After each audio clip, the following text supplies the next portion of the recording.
everyone, I am Ayushi again in front of you and today we are going to do our next topic proportion. Last time हमने cover किया था ratio और अब हम करने जा रहे हैं प्रोपोर्शन. ठीक है, प्रोपोर्शन में क्या दिया हुआ था आपको, आपके पास दो रेशियोज होते हैं और वो दो रेशियो प्रोपोर्शन में क्या माने जाते हैं, इक्वल. प्रोपोर्शन का साइन होता है ये, जो 4 डॉट्स होते हैं वो होता है प्रोपोर्शन, जो ये 2 डॉट्स होते हैं वो होता है रेशियो. ठीक है, यानी आपको यहाँ दो रेशियो दे दिए, ए रेशियो बी और सी रेशियो डी, और आपको ये कहा जाता है कि ये दोनों रेशियो क्या होते हैं आपस में, प्रोपोर्शनल. ठीक है, ए रेशियो बी किसके प्रोपोर्शनल है, सी रेशियो डी, यानी कि ए रेशियो बी इक्वल है सी रेशियो टी के. ठीक है, प्रोपोर्शन का मतलब यही है कि एक रेशियो दूसरे के बराबर है. इसके अंदर जो ए रेशियो बी होता है और ये जो सी रेशियो डी, जो बीच के दो नंबर्स हैं यानी कि बी और सी, इनको बोलते हैं हम मीन्स, MEANS मीन्स. और जो बाहर के जो दो नंबर्स हैं यानी ए और डी, इनको बोलेंगे एक्सट्रीम्स. एक्सट्रीम्स मतलब बाहर का. ठीक है, एक्सट्रीम्स कौन होते हैं, ए और डी, और मीन्स होते हैं बी और सी. ठीक है, इसको क्या करना होता है, इसके अंदर आपको क्या मानते हैं, जो बीच के दो नंबर्स हैं बी और सी, बी मल्टीप्लाई सी किसके बराबर होता है, ए मल्टीप्लाई डी के. यानी आपके पास यहाँ फॉर्मूला बन जाता है कि जो मीन्स की, जो यानी बीसी यानी मीन्स, जो मीन्स की मल्टीप्लाई है वो किसकी मल्टीप्लाई के इक्वल होती है, एक्सट्रीम्स के. ठीक है, मीन्स की मल्टीप्लाई इक्वल होती है एक्सट्रीम्स के. बी मल्टीप्लाई सी यानी बीसी इक्वल टू आ जाता है एडी. ठीक है, ये चीजें आपकी जब हैं जब आपके पास दे रखे हो 4 numbers A B C D. Suppose आपके पास 3 दे रखे हो, ए रेशो बी और बी रेशो सी. डी नहीं है ना इसके अंदर, बी को ही 2 बार रिपीट कर दिया, तो इसमें क्या हो जाएगा, वही है जो अंदर के दोनों बी हैं उनकी मल्टीप्लाई हो जाएगी बराबर ए मल्टीप्लाई सी के. ठीक है, बी की बी से करोगे यानी B square is equal to A C. Square उधर जाके क्या बन जाता है, रूट. ठीक है, तो यहाँ तक कि आपकी चीजें क्लियर होनी चाहिए. अगर आपके पास 3 नंबर दे रखे हैं तो ये B square is equal to A C हो जाएगा, स्क्वायर उधर जाके क्या बन जाता है, रूट, यानी बी की वैल्यू ये भी आ सकते हैं रूट ए सी. ठीक है, और बी को कहा जाता है मीन प्रोपोर्शनल टू ए सी. यानी आपको क्वेश्चन में ये पूछा जाए कि आप मीन प्रोपोर्शनल निकालो, तो आपको कंफ्यूज नहीं होना, उस क्वेश्चन के अंदर आपको निकालना है बी. ठीक है, बी की वैल्यू निकालनी पड़ेगी जब मीन प्रोपोर्शन कहा जाए. मीन प्रोपोर्शन है इसका मतलब आपके पास 3 वैल्यू वाला क्वेश्चन था. ठीक है, अदरवाइज आपको मीन्स और एक्सट्रीम्स यूज किया जाएगा जब 4 वैल्यू दी होंगी. क्लियर. नेक्स्ट आपके पास क्वेश्चंस हैं. अब देखो यहाँ चारों क्वेश्चन अलग अलग तरीके के हैं. ठीक है, लेकिन इससे आपको प्रोपोर्शन की चीजें क्लियर हो जाएंगी.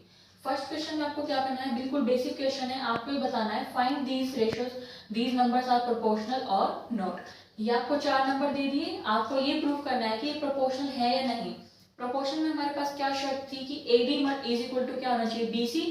ठीक है, यानी कि 4 नंबर है तो बीच वाले जो 2 नंबर होते थे उनकी मल्टीप्लाई, जो बाहर की तरफ 2 नंबर है उनसे मल्टीप्लाई सेम होनी चाहिए ना. तो यानी 20 मल्टीप्लाई 9 आपके पास इक्वल आना चाहिए 18 मल्टीप्लाई 10.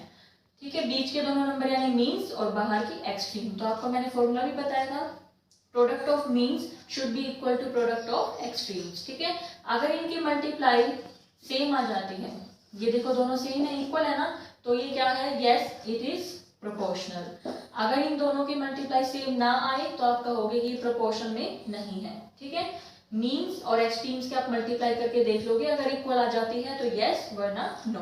ठीक है, सेकंड क्वेश्चन में कहता है फाइंड एक्स. इसमें आपको एक्स की वैल्यू निकालनी है, वही सेम फॉर्मूला हर क्वेश्चन में चलेगा. ठीक है, इसमें भी 4 नंबर्स हैं, बीच के दोनों की मल्टीप्लाई किसके बराबर आती है, बाहर के दोनों की आती है, यानी ये 11 मल्टीप्लाई एक्स. 6 मल्टीप्लाई 55 किसके इक्वल होना था, 11 मल्टीप्लाई एक्स. ठीक है, आपने फॉर्मूले की तरह लिख दिया.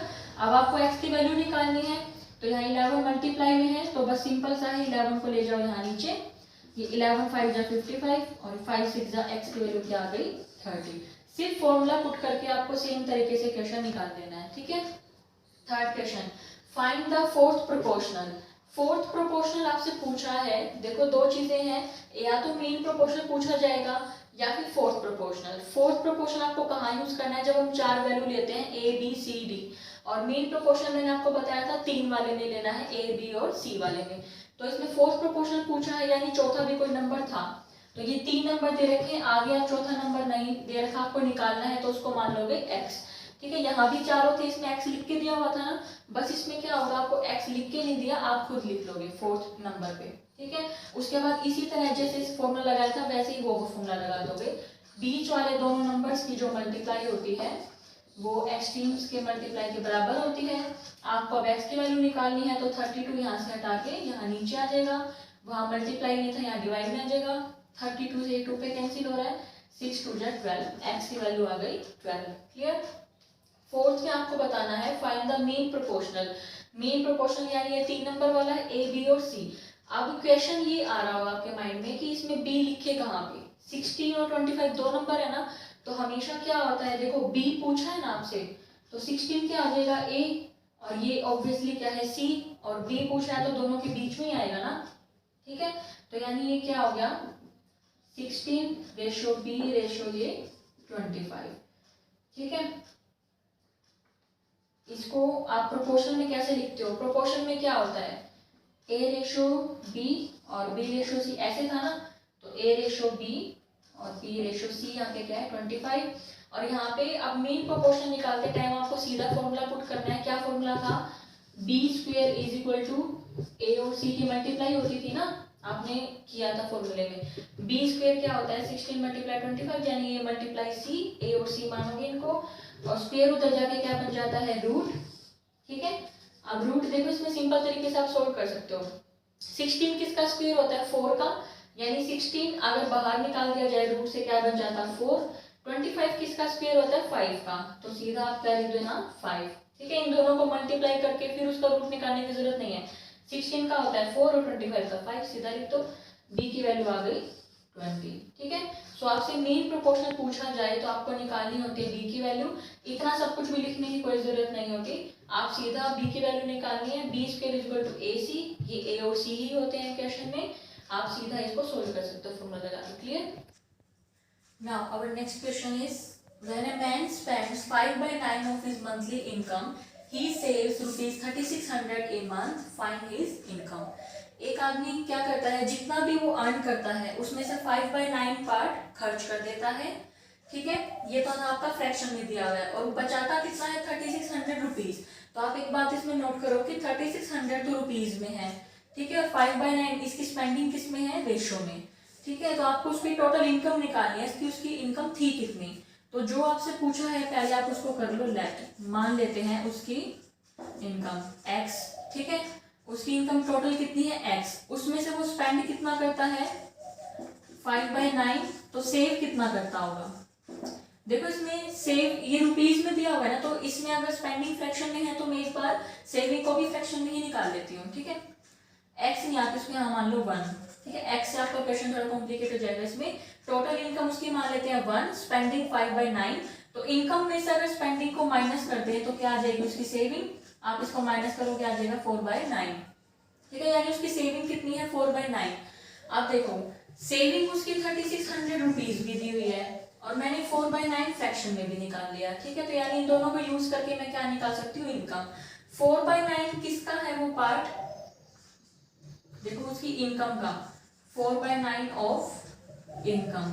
ठीक है, इनकम का 4/9 पार्ट क्या है उसका सेविंग्स, और उसकी सेविंग 3600 रुपीज में अगर देखते हैं तो 3600 है। ठीक है, तो दोनों को बराबर रख सकते हैं, ऐसा क्वेश्चन हमने किया हुआ पहले। 4/9 पार्ट उसकी इनकम का सेविंग्स है ये फ्रैक्शन में, और ये रुपीज में, दोनों बराबर। अब उसकी इनकम निकालनी है तो इनकम तो यही लिखी रहेगी, 4/9 उधर जाके क्या हो जाएगी 9/4, ये 4 9 जा 36, ये 9 9 जा 81, 100 उसकी क्या आ जाएगी इनकम। ठीक है, एक बार मैं रिपीट कर देती हूँ क्वेश्चन को। आपके पास टोटल इनकम आप उसको मान लो 1, स्पेंडिंग हो जाएगी 5/9, इनकम में से स्पेंडिंग को माइनस करते हैं तो क्या बनता है हमारा सेविंग। अभी 4/9 उसकी इनकम का पार्ट है ना, 4/9 ऑफ इनकम लिखोगे आप इसको। ठीक है, इनकम का 4/9 पार्ट उसकी सेविंग है, और उसकी सेविंग रुपीज में देखिए तो 3600 भी है। तो इसको सोल्व करना आगे आपको आता है, तो आपकी क्या निकल जाएगी यहाँ पे इनकम। ठीक है, नेक्स्ट क्वेश्चन आपके पास, after selling 85 copies of a book for every 100 copies printed. पहले यहाँ तक का मतलब समझो, देखो 100 कॉपीज मैंने प्रिंट करवाई थी, उसमें से मेरी कितनी सोल्ड हो गई 85 कॉपीज। ठीक है, तो सोल्ड कितनी नहीं हो पाई, ये भी हम साथ साथ कर लेते हैं 15 कॉपीज। ठीक है, 100 कॉपी तो सोल्ड हो गई, प्रिंट करवाई थी मैंने, उसमें से 85 सोल्ड हो गई, मेरी बिक गई। तो कितनी नहीं बिक पाई? 15 कॉपीज। ठीक है, आगे a publisher finds that 450 copies are left unsold, how many copies were printed. ठीक है, इसने दो बातें की है यहाँ पे कि हर 100 कॉपीज पे 85 बिक जाती है और 15 नहीं बिकती। ठीक है, अनसोल्ड। तो उसने ये कहा है कि मैंने टोटल कितनी कॉपीज प्रिंट करवाई थी कि आखिरी में मेरे पास 450 अनसोल्ड रह गई। ठीक है, बिना बिकी हुई रह गई, जो बिक नहीं पाई वो 450 रह गई, तो टोटल कितनी थी। तो इसमें अनसोल्ड के बारे में बात की गई है ना, तो हम इस क्वेश्चन को शुरुआत भी अनसोल्ड से ही करेंगे, अनसोल्ड लेके चलेंगे, तभी आपके टोटल कॉपीज आ पाएंगे।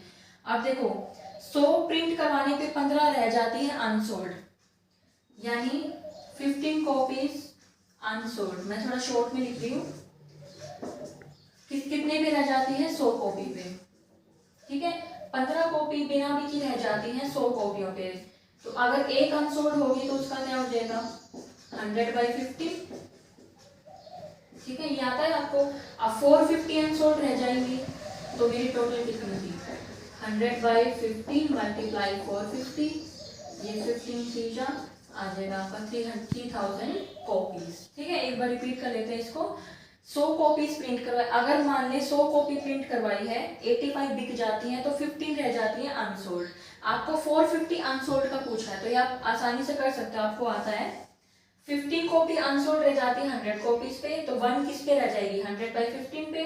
450 कितने पे रह जाएगी? 100/15 मल्टीप्लाई 450, इसको सोल्व करोगे आ जाएगा 3000 कॉपीज। ठीक है, बिल्कुल इजी क्वेश्चन है, बस आपको थोड़ी सी फॉर्मेशन करनी पड़ेगी खुद से क्वेश्चन को समझ के।